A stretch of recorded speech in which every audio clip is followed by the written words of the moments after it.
वरधरं विष्णुं शशिवर्णं चतुर्भुजं प्रसन्नवदनं ध्यायेत् सर्वविघ्नोपशान्तये।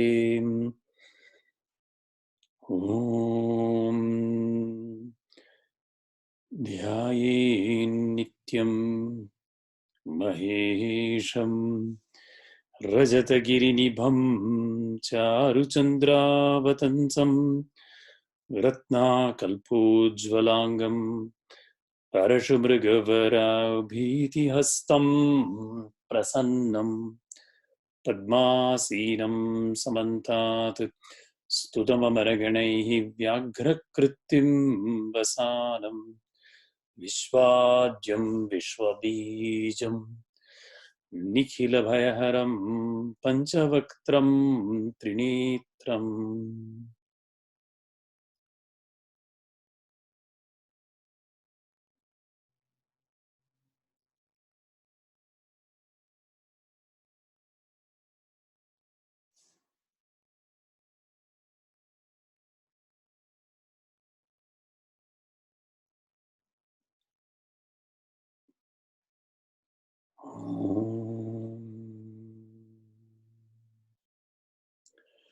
नारायणं नमस्कृत्य नरं चैव नरोत्तमं देवीं सरस्वतीं व्यासं ततो जयमुदीरयेत्।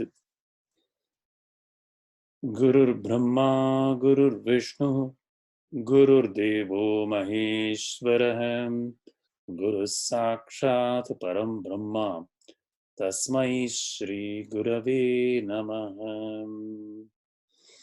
श्रुतिस्मृतिपुराणानाम् आलयं करुणालयं नमामि भगवत्पादं शङ्करं लोकशङ्करम्।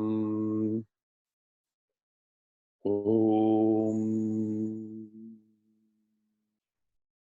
सहनाववतु सहनौ भुनक्तु सह वीर्यं करवावहै तेजस्विनावधीतमस्तु मा विद्विषावहैः। ॐ शान्ति शान्ति शान्तिः।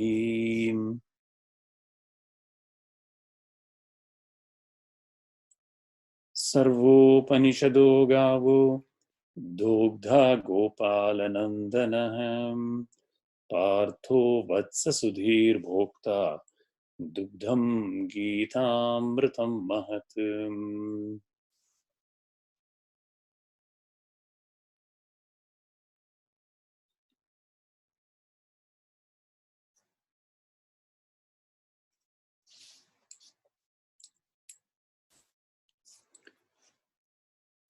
Pranav, you are going to read the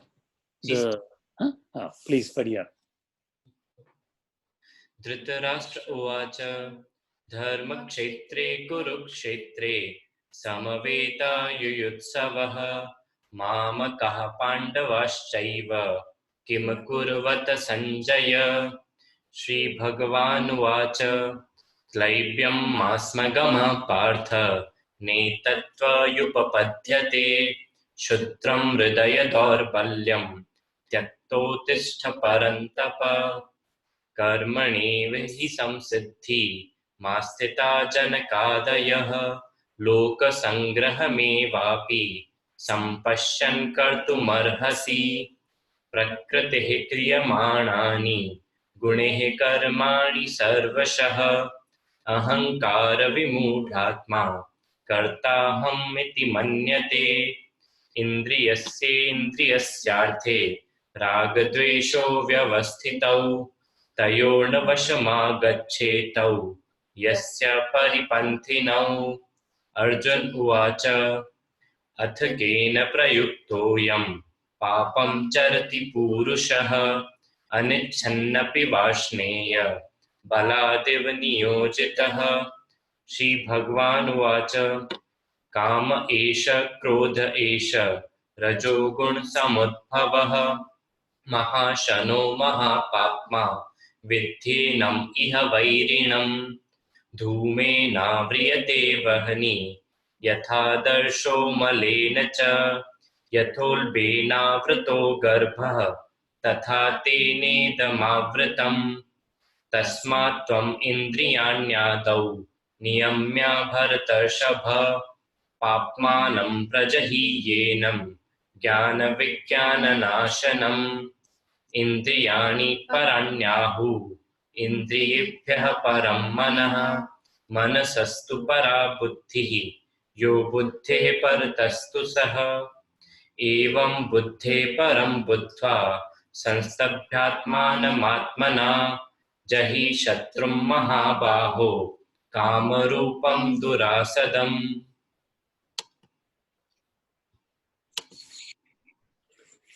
Nice. Okay.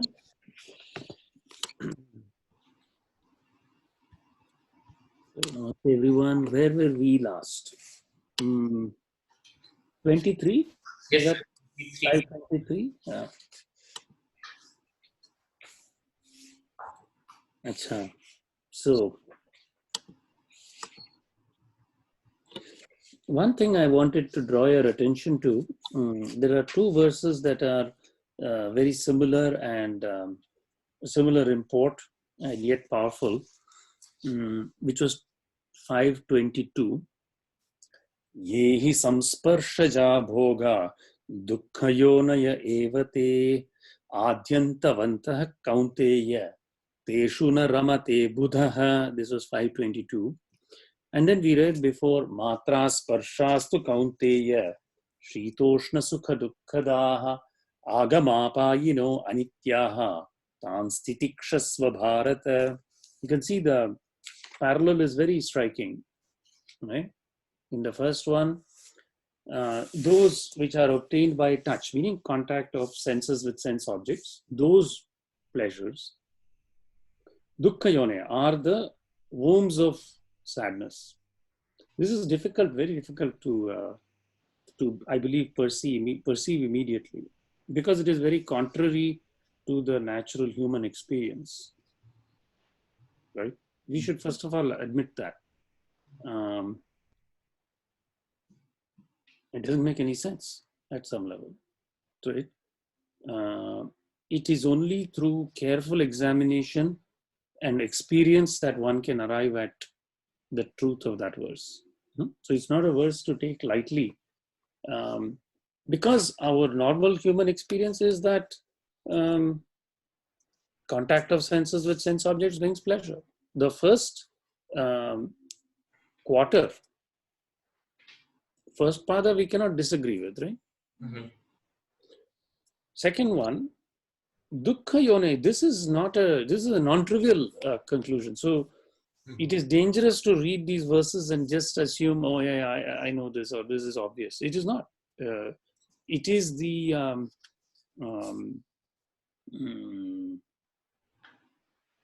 immediacy and authenticity of our experience connected to the verses that leads us on the path, right? Similarly, when somebody says Brahman Satyam Jagan Mithya, first verse, again, first Mahavakya on this step, it's a non-trivial verse. Right. If you go and tell, let's say you take, tomorrow you start from the morning, you go and tell everybody that this world is false. Pretty soon they'll shut you up in a mental asylum. Right? They will.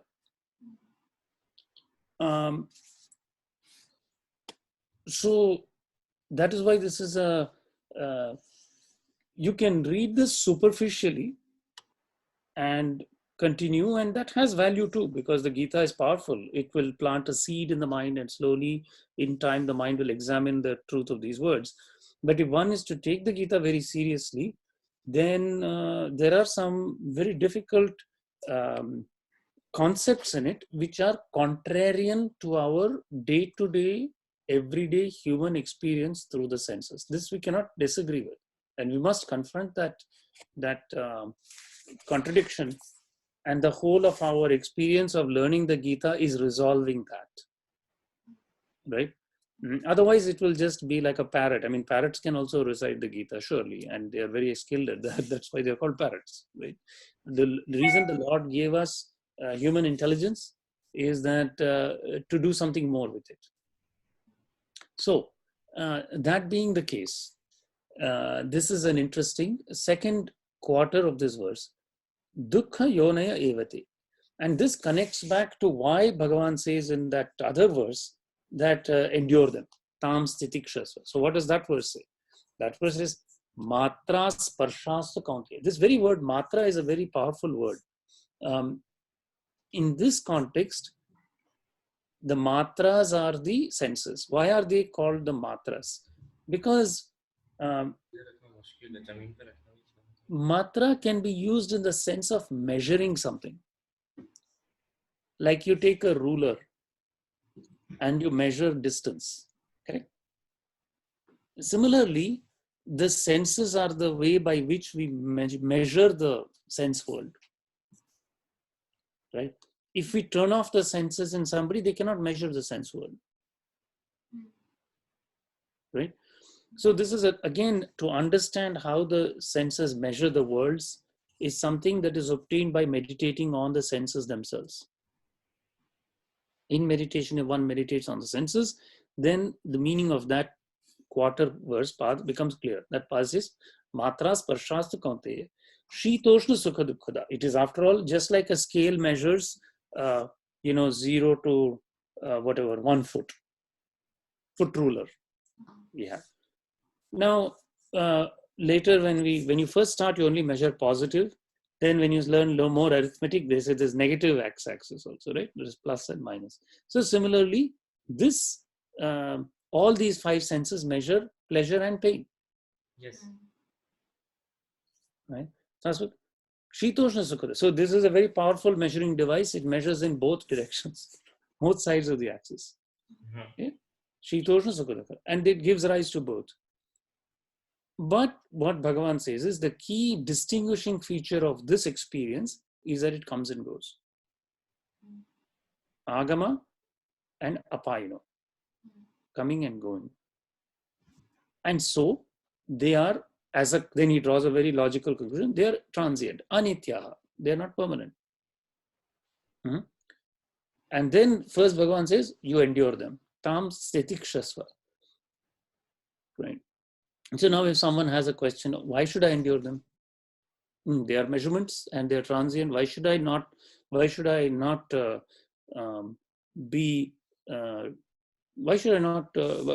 do I have to endure them? Why should I not just enjoy them? Right?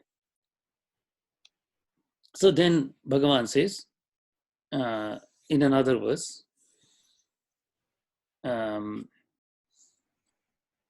Indriyanam hi charatam yan mano anuvidhiyate tadasya harati pragyam vayur navam ivam bhasi. So then, see, knowing the Gita means we can see the logical connections between the verses, even if they are not juxtaposed next to each other, right? So, Indriyanam hi charatam, the mind that follows the traversion or the roaming of the senses, that mind which follows that, yan mano anuvidiyate, tadasya, of his pragya, his true knowledge, his deep peace, stability of mind, however you want to translate, that pragya, that original knowledge, it steals away. Just like on the ocean, the wind steals a boat away. So now you see those, first he said they are measurers, they are transient. Then he said why you should give a logical thing. And now again the same thing comes again, where now he says, now there is even a deeper meaning to the senses. The second part, dukkha. This is not, let me be very honest with you, this is not easy for us to quickly understand. It takes a lot of time, a lot of life experience for sometimes, to understand this. And so if immediately it is not obvious, don't be disheartened, right? If it seems plausible, then wonderful. Maybe your life experience has already taught you so much, right? But it is truly to me a very significant point that he makes, which pointing out why this is the womb of pain. And again, same Adyantavanta. They come and go. Na teshu ramate. The wise do not delight in that. Already you will see in today's world, if somebody expresses a little bit of that wisdom, they will be considered fools. Right? And that's natural. That has always been the case. You will not get much affirmation from the external world usually on these on this point, but nevertheless it is the truth, and the more our mind can see it, the better for that person. So then he goes on to 23, which again very high ideal. He raises the high ideas. Shaknoti iha eva yasodhum prak sharira vimokshanat kama krodhodbhavam vegam sayuktah sa sukhi narah. And we stop there. So then the commentary goes, Bhagavan Sri Shankaracharya's lead into the next verses. Katam bhutascha brahmani sthitaha brahma prapnoti iti aha Bhagavan. Brahmani sthitaha, abiding in Brahman. How? Katam brahma prapnoti bhutascha bhutahacha brahma prapnoti iti. How does one attain this blessed state, as it were? Then the Lord replies,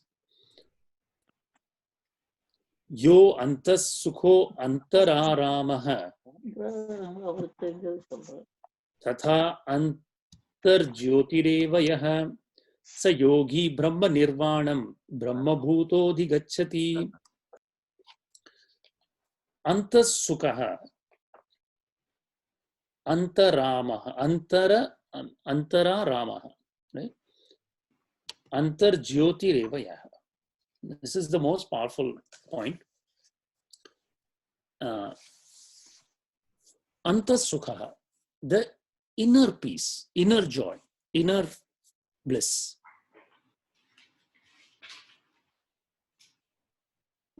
Delighting with that within. Antarjyotihi, the light within.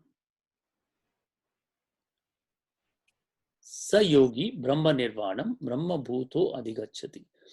So, even in all faith traditions, this point is highly, if you take, I think I've told you many times, the attributed to Jesus is seek the kingdom of God within, not without. Right? This is a universal truth. Now, most times, if we sit in meditation, how many people can immediately say there is joy or peace?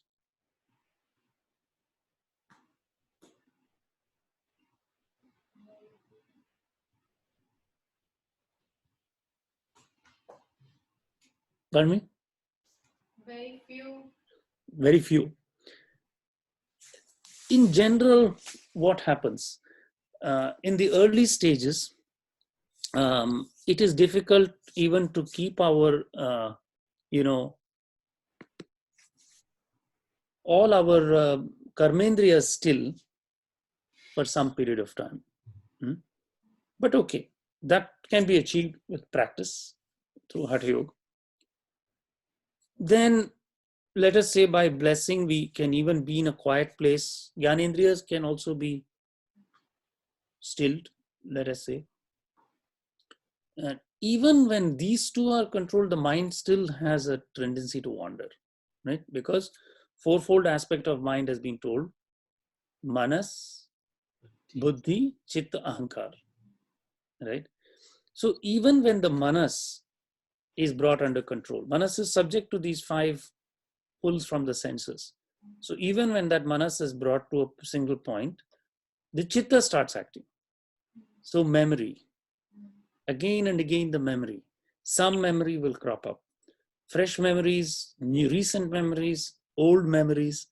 And I think long ago I told you, just as we have a book and the book has a spine, Right. The spine is, huh? Yes, sir. Please, you remember, go ahead. No, I was just saying yes. Huh? You remember this, I think, right? So this ahankar is the spine that holds together all the memories in the photo album. If that feeling that this happened to me is not there, that memory has no special effect on us, right? Ji. It is only the fact that we personalize the memory, we own it, it becomes our own, then you put it in the photo album, and then it becomes memory. I was born, I was raised in this family, I identify, I am this, what shall I say, region, I am this language, I have this language, this is my mother tongue, this is my home country, this is my region, this is my gender, this is my name, etc., etc., etc. All of them come after, right? Ji. So that photo album has been constructed with this ahankar in it. And so as long as that is strong, it will accumulate more and more photographs, right? And this becomes very voluminous. So now once the mind is controlled from going outside, it has no choice. It will then have to, that energy has to do something. It will start riffling through those photographs. Now, the other interesting thing, even from modern psychological studies, we know that memory is a very peculiar thing, actually. You know, so I was reading an article. They were saying, what are we going to remember from the pandemic these years, right? And then they went and interviewed people who had been through similar world catastrophe, like the blitz of I think in London there was a blitz where in the World War all the planes came and bombed, from Germany. So these kind of experiences that affected the whole world in a way, World War, the Jews who were held in concentration camps in the Holocaust. Very horrifying life experience, right? So then they asked them, what does the mind remember after all that? So it is peculiar. The mind remembers those experiences that are emotionally charged. We don't remember with great clarity ordinary experiences, right? So in fact, in one of these interviews at one of the war crime trials, they asked this lady who was in one of the camps, concentration camps at the Holocaust, how did you wash your clothes? And she couldn't remember. And another man who was also there said, we could not remember. Okay.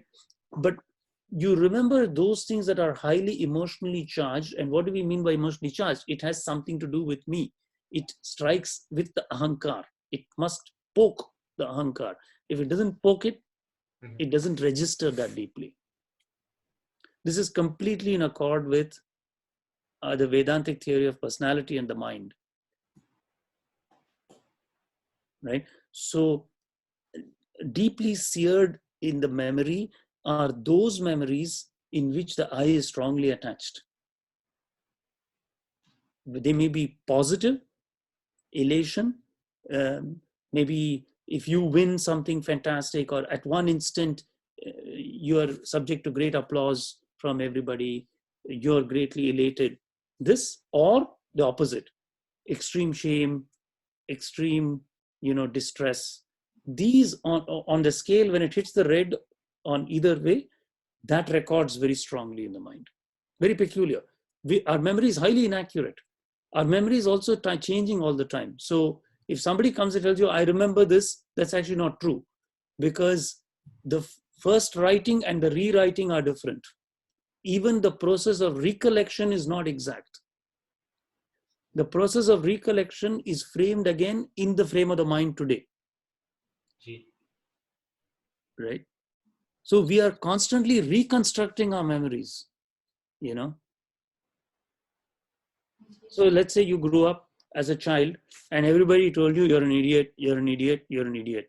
You might think you're an idiot. Then one day you pass the most difficult exam in the whole country. Everybody says you're very brilliant. You can reconstruct your memory and say that, no, I'm not an idiot, I'm very brilliant. or a guy thinks he's poor, he wins the lottery. The next day they all say you're a rich man. He can reconstruct his entire memories from the past if he wants, right? So memory is highly unreliable, right? So, but nevertheless, that constant repetition of memory assails us. And memory is ultimately a transient thing. There comes a time in the human existence where memory gets weak. Now, that is not the same state of a jnani. Don't think that if somebody has Alzheimer's, they have become a jnani. This is not the same thing, right?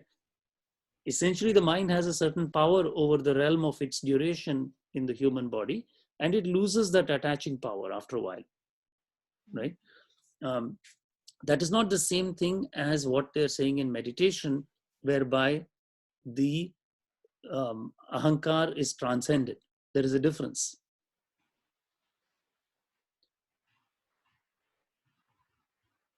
When the mind stops to recognize people, Chandogya Upanishad, it says,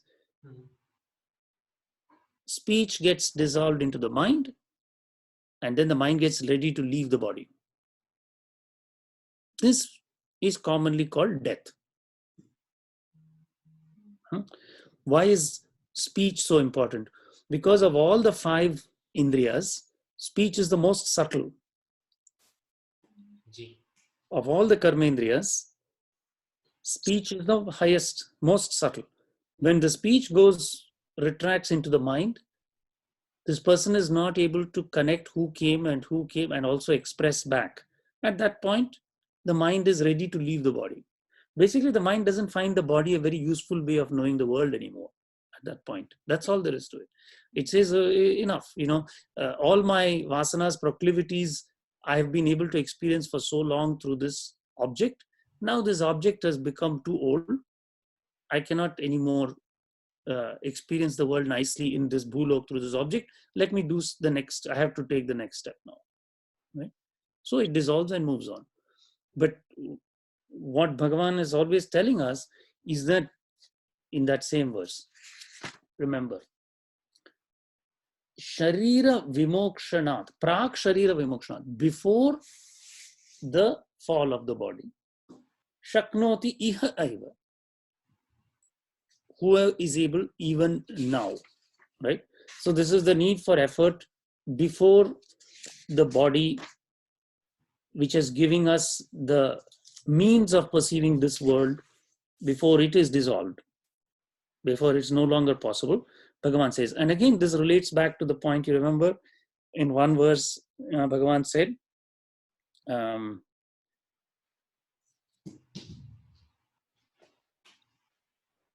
that the fruits of actions come quickly in Bhulok.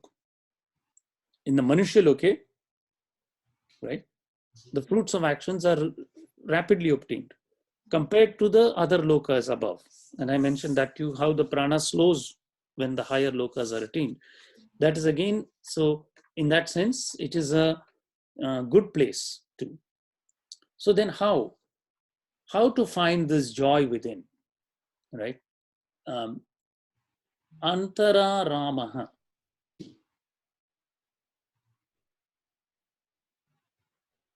Rama is to delight, to enjoy. This bliss within, not the without. And what is this bliss? Antarjyoti. Now, if you remember, in the there is a very powerful suktam called the Narayana Suktam. It goes, Narayanam Mahageyam Vishwatmanam Parayanam Narayana Paro Jyotir Atma Narayana Paraha Narayana Param Brahma Tattvam Narayana Paraha Narayana Paro Dhyata Dhyanam Narayana Paraha. 4 powerful verses. Narayanam Mahageyam. This is the most ultimate thing that you should know. It is the greatest thing to know. This Narayana. Vishwatmanam, the soul of the world. Parayanam. Narayanam Mahageyam Vishwatmanam Parayanam Narayana Paro Jyotir Atma Narayana Paraha. Narayana is the ultimate light. Paro Jyoti. Atma, this self, is that ultimate. The ultimate self is Narayana. Narayana Paro Jyotir. Atma Narayana Paraha. This Para Atma is Narayana. Narayana Param Brahma. Tattvam Narayana. The very essence of all existence is Narayana. So this is the most powerful point. That which is within is the essence. So why spend all the time outside? Right? Bhagavan Sri Ramana said that only when the mind learns that being inside in the shade of Brahman is cool, and moving about in the world of objects is like being in the hot sun. Right? But that takes time. Because we have so much enjoyed the senses, that is very hard to say this. It's very difficult to internalize this, right? And two ways to internalize. One is, of course, to have Shraddha, and through the practice, when the glimpse of that bliss inside is had, then it becomes a reality. You see, if you try to make somebody give something up that they don't like, or that they like very much, sorry, if you're addicted to something, you must substitute it with something that is better, right? Usually, because the mind needs something, right? The stronger the addiction, the longer it's going to take, and the more powerful must be the substitution, right? So we say, take some good thing. If you have some particular addiction that is not desirable, we say put something desirable in its place and practice it, it will help you, right? So this is the ultimate substitution, because once this internal joy is known, then automatically the fascination of the external will fall off progressively. So, Sa Yogi, he is the one yogi, Brahma Nirvanam, Brahma Bhuta Adhigachati.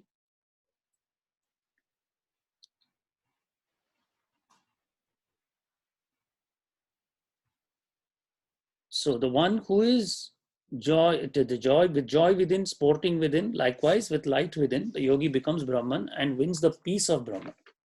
Brahma Bhuta Adhigachati. So, next one. Labhante Brahma Nirvanam Rishaya Kshina Kalmashaha Chinnadvaidhayat Atmanaha Sarvabhuta Hiterataha. Labhante, they attain Brahma Nirvanam, this peace of Brahman. Rishayaha, those rishis. Kshina Kalmasha, the ones whose sins have been weakened or essentially removed, attenuated. Their sins attenuated. Kshina Kalmasha. Chinna Dvaidha, cut asunder their doubts. Yatatmanaha, inner sense yoked, controlled. Sarva Bhuta Hiteratha, busy promoting the welfare of all beings. Okay, this is clear. So, Labhante iti, Labhante Brahma Nirvanam Moksham Rishayaha Samyak Darshinaha Sanyasinaha Krina Kalmasaha Krina Papaha Nirdoshaha. Their sins have been attenuated, they are flawless. Their doubts have been cut through. Chinna Dvaidaha, Chinna Samshayaha, Yatatmanaha. Samshaya and Dvaida, same meaning here.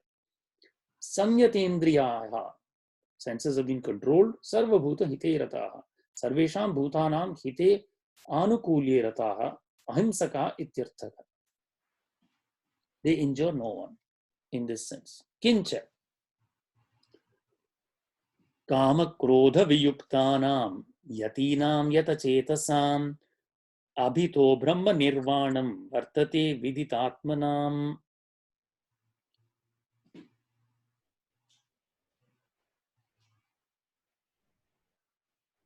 Kama Krodha Viyuktanam, who are released from lust and anger. Yatinam Yatachetasam, for the self-restrained ones. Abhito Brahma Nirvanam Vartate. On both sides, this piece of Brahman exists, who know the self. So what is this both sides? So what this is the point pointing to, we say, Jnana Vijnana Mokshadam. Jnana is the internal journey of knowing the truth. When that wisdom comes out in the external journey, that is called Vijnana. Right? When with the eye of knowledge, the external world is also perceived to be nothing but the Lord. So for those people who on both sides, they have restrained themselves, for them, external world is also the same delight of Brahman. So is it same as what Jivan Muktas? Yes, indeed. Absolutely, that is correct. Abhito, that is why on both sides, the piece of Brahman is there.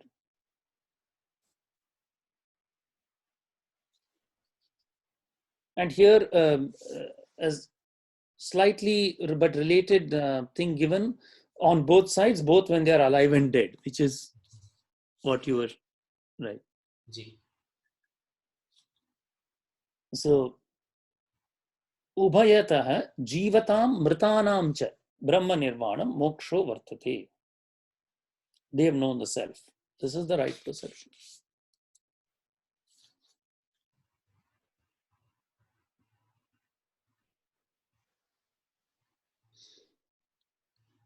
Then the next verse.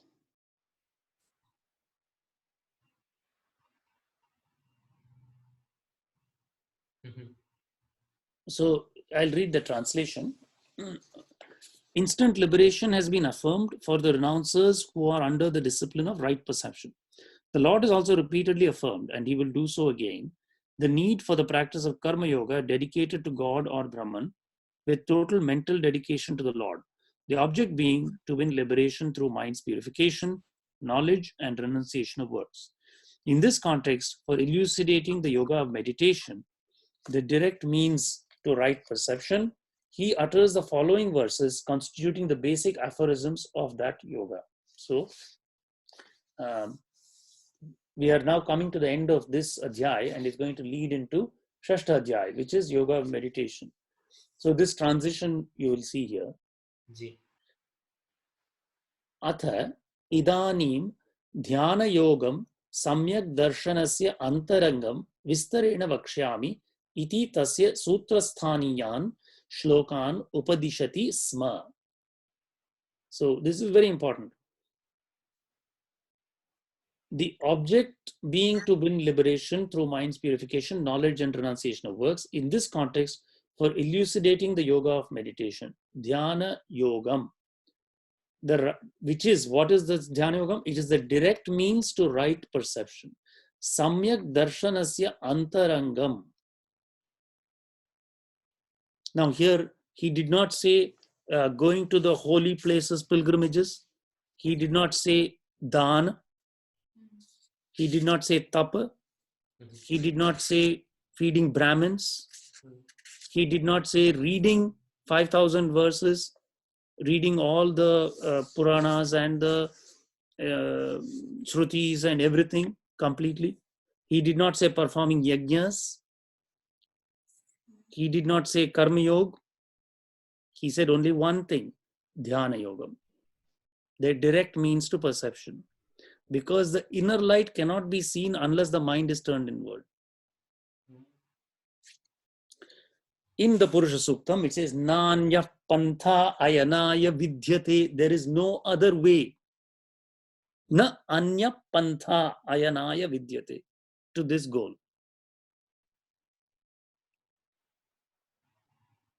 But this is not just for saying, it has to be practiced. Because only by practice can the meaning of that words be, of those words be internalized. So now, what is the following verses that he is giving from Sutrasthaniyan? Shlokan.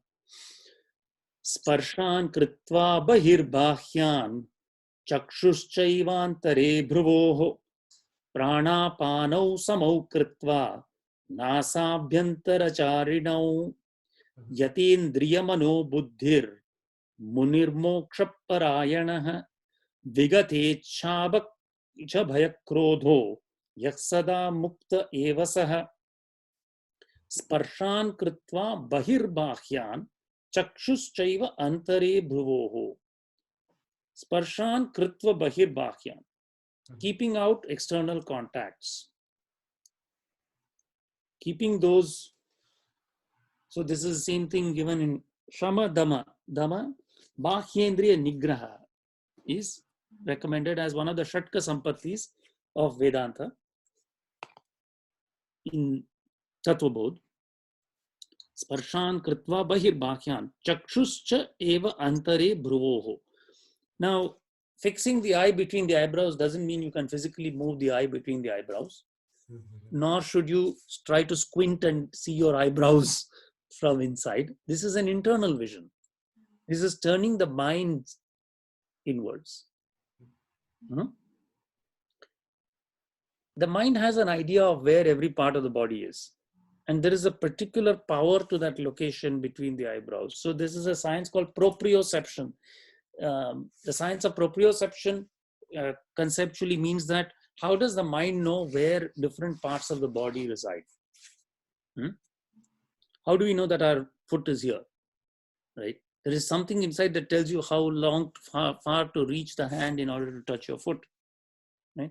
Internally, there is a map created through the neurons and other things. There is a mental map we have of the body. In that mental map, the point between the eyebrows is very powerful. It is the location of the Agya Chakra. So, turning the mind away from the external objects, placing it in that position. Prana panau samau krutva. Prana is how we take in energy. Apana is how energy leaves. And this is through the practice of pranayam. One must first become aware of the 5 pranas. And there are various techniques prescribed in Hatha Yoga, whereby first this prana, knowledge of it should be gained. In the gross form of prana, it is breath. But prana is deeper than breath. Prana is technically correctly defined as the first eater, prana, and it eats the mind. It's only because of prana that the very existence, human life, human experience happens only because of prana. Without prana, there is no human experience. And it should be meditated on first, because after Annamaya Kosh comes Pranamaya Kosh. When that prana is meditated on, it has 5 forms. And those 5 forms, of those, the 2 most important are prana and apana. Apana is what holds the body down to the earthly plane. Prana is what brings energy into that body. And the technique of making them equal is a powerful yogic technique. In fact, but at a very, very simple level, even just equalizing the length of the in-breath and the out-breath is a significant challenge for many people. Later, it may seem very natural, but this is actually very difficult in the early stages. So that is why a particular kind of breathing is recommended, where you say count in to the maximum capacity of your lungs. Then you may do, in the beginning, they will not recommend kumbhaka, count in, count out. So just keep that in and out very even without straining. Then after that, they will say add, that is puraka, rechaka, then kumbhaka, hold the breath inside. Then there is antara kumbhaka, bahya kumbhaka, right? And then of course, when these practices are deeply studied and they become second nature, then the notion of kevala kumbhaka arises, which is the holding beyond, or what is called the chaturtha pranayam, the 4th pranayam. That's what Bhagavan is referring to here. Kritva Nasa abhyantara charino. This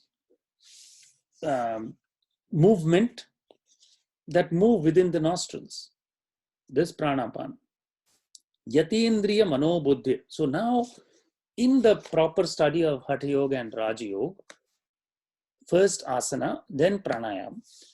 When pranayam is successful, and in fact, before that we have yama niyama, asana pranayam. When pranayam is successful and the pranas are harnessed and they are truly known, then comes the next stage, which is pratyahar.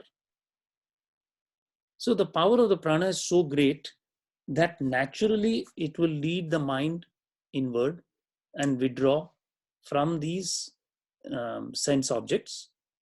When one sits in the appropriate asana, and when you practice asana, pranayam, mudra in Hatha Yoga, then this will arise very easily. Similarly, in Yoga Sutra, this is the case. So then what can it enables is yata indriya, control the senses. Then, as I mentioned, just sense control, the mind will then wander into the chitta. So then he adds, that's why manas, buddhi also, because intellect itself has to be transcended. Remember, Bhagavan said, buddher param buddhva, that which is beyond the intellect also you should know. In the Taittiriya Upanishad, the Panchakosha theory, Annamaya, Pranamaya, Manomaya, Vijnanamaya, Anandamaya, and then within all those sheets is this Atma. So, Annamaya, Pranamaya we talked about. Manomaya is control of the Indriyas. Vijnanamaya is the sphere or the sheath of the Buddhi. Buddhi is very good. Buddhi gives us objective perception. Sattvic Buddhi is what allows us to progress in this Dhyana Yoga. But in the end, even that Sattvic Buddhi has to be transcended.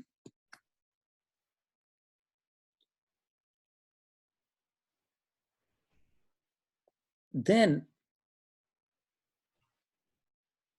Munir Moksha Parayana, the sage intent on liberation. Vigata Ichha Bhaya Krodha, free from desire, Ichha, Bhaya, fear, and wrath. Yes, Sada Muktas Evasaha, is emancipated indeed.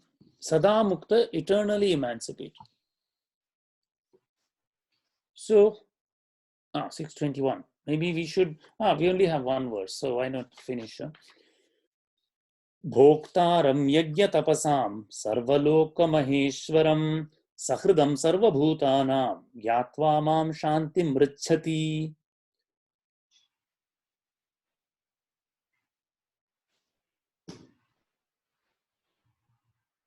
Bhoktaram yajna tapasam. Who is this enjoyer of all the sacrifices and penances? That is Bhagavan. And he is also the Lord of all the worlds. Sarva Loka Maheshwaram. All the worlds, 14 worlds, 7 below, 7 above. The great Lord, Supreme Lord, Maheshwaram. Bhoktaram Yajna Tapasam Sarva Loka Maheshwaram. Sahridam. He is the friend, Sarva Bhutanam, of all living beings. Knowing that one, who is none other than me, Sri Krishna saying, Shanti Mrichati, attains peace.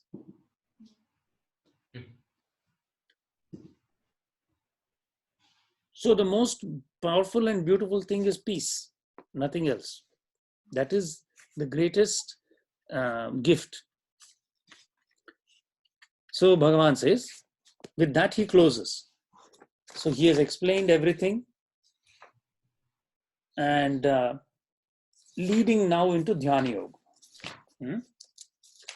They started with Arjuna asking, what should I do about karma? And Bhagavan has taken him through the tour of both karma and sannyas, and then explained. So now the final colophon. Iti Sri Mahabharate Shata Sahasryam Samhitayam Vayyasikyam Bhishma Parvani Srimad Bhagavad Gita Su Upanishatsu Brahma Vidyayam Yoga Shastre Sri Krishnarjuna Samvade Sannyasa Yogo Nama Panchamo Adhyayah.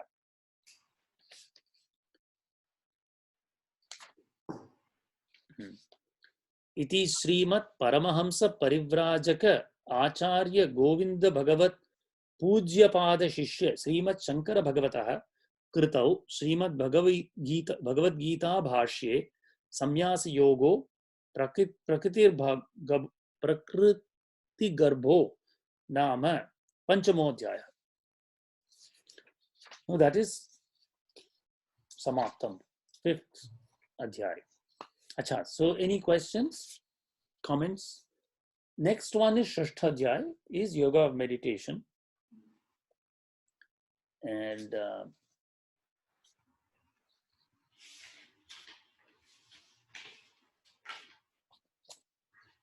before we move to that one, which we will take up next class, I think, how about any questions or comments on?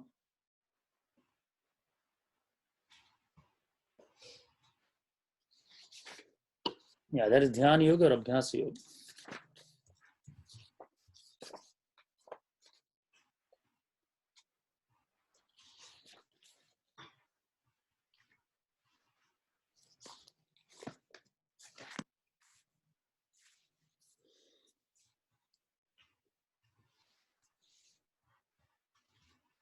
Dr. Shankar, I have a question.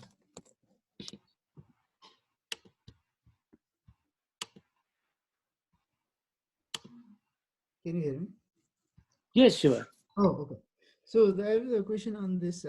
You said the pratyahar comes only after mastering the pranas. Is that always true?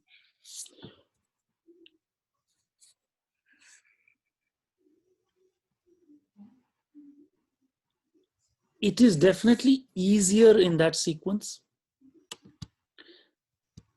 So,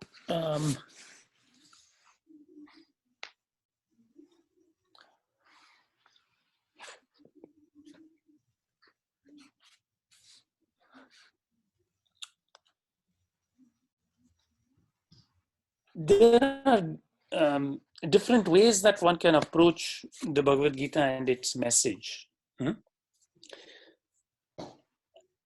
And I can only speak both from my experience and what I know from the texts. And what I can tell you is that if we just start off with attempting directly this control of the senses, then one encounters Arjuna's predicament, which is, he says that controlling the mind is as difficult as trying to catch the wind. Vayu river, right? And this is also our common experience, right? What the power of pranayam and yoga does is, it is the most direct, fast way to control. So it gives a very, very practical and quick approach. So I would say, if you want to go from point A to point B and you say, what is the direct way as the crow flies? This is the direct way, right? So we can see this even in daily experience. You know, if we are upset, our mind, breath gets disrupted. And if you're very angry, actually the breath gets very short. And there's a lot of emotion, there will be an upwelling. It is difficult to maintain a steady breathing, right? Simple example, if you're used to saying, let's say you have a favorite shlok or you chant, right? If you try to say it when you are upset, it will be difficult to say it steadily, right? That's actually the power of shloka also. The power of chanting is that it stabilizes because it has a cadence, it has a regularity. With the regularity of that utterance is the regularity of breathing. And the regularity of breathing calms the mind down. So so that we know from practical experience. Even if you go to these kindergarten schools here, they will say, if you get mad, take so many breaths, count to 3. They're very practical. These are absolutely correct, right? So then as this regulation of breath becomes stronger and stronger and stronger, it's because it has an effect of calming the mind. And then actually the um, control of senses becomes better, because the nature of the external senses is to agitate the prana actually, right? And that will become slowly it becomes clear. What are the things that cause the greatest agitation of the prana, right? So that is useful to observe also in day-to-day life. What are the things that agitate the prana very severely? That observation is useful, and then pranayama is useful. Okay. Thank you.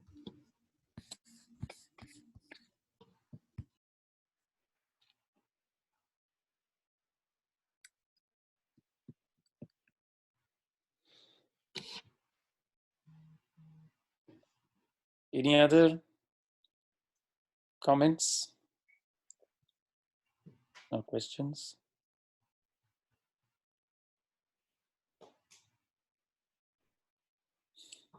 Didn't do the work you gave last time. Hello. Yeah. Yeah, you asked us to pick one shlok. The Yes. I just said I didn't do it. Okay. That's fine. I'm glad you remembered it. I don't know if everybody else did. But I think it's a very useful exercise so that you can make it your personal connection, which is the verse. And different verses may speak to different people. This is quite okay. I think it's useful to think about that. So maybe for next time. Sure. Okay, so if there are no further questions, let me say Shanti Mantram, and then we will meet again next week.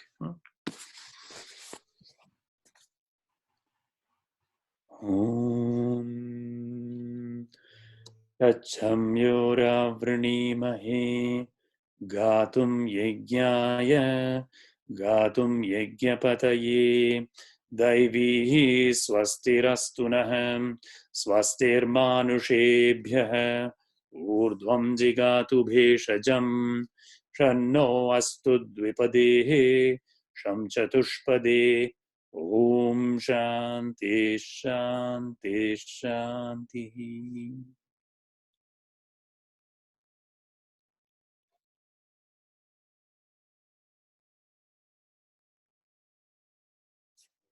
Namaste everyone. Lovely you could join.